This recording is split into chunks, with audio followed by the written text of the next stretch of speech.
Guys,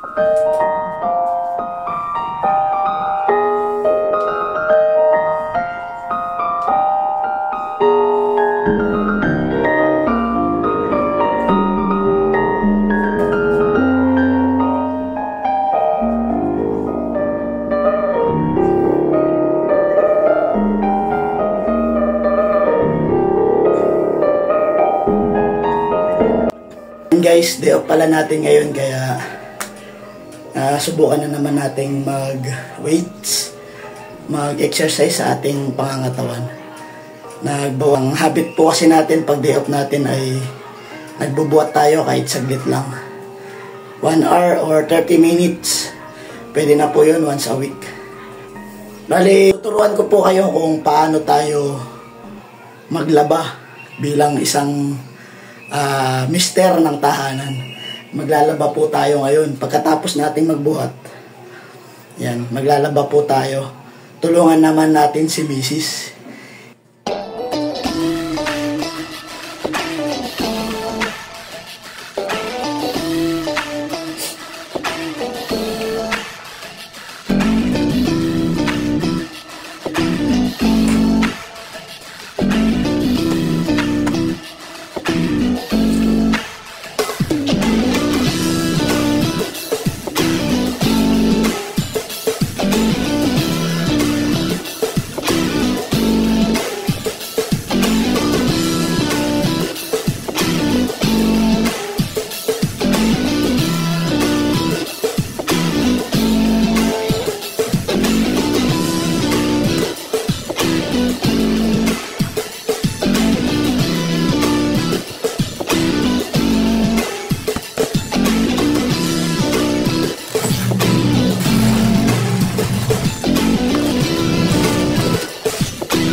Yun, samahan niyo po akong magsampay. Ayan, magsasampay po tayo dun sa aming third floor ng bahay. Kasi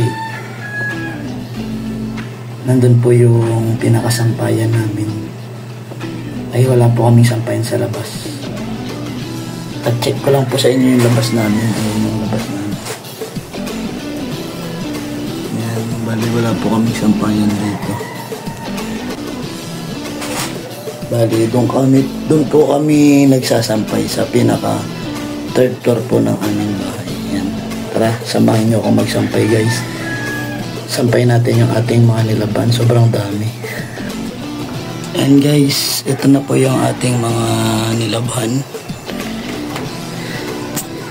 Dito po tayo ngayon sa aming third floor. Ayan. Yan yung mga nilaban natin. Ayan, napakarami po. Doon po sa labas ng ating grills.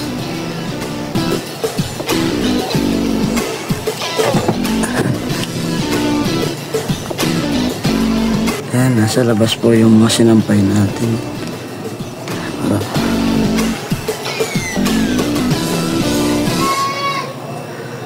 Sana meron po kayong natutunan sa ating video for today. Yung ating pagbubuhat tsaka yung ating paglalaba bilang mister ng tahanan. Ayan. Thank you for watching. Please support my YouTube channel. God bless you all. Thank you guys.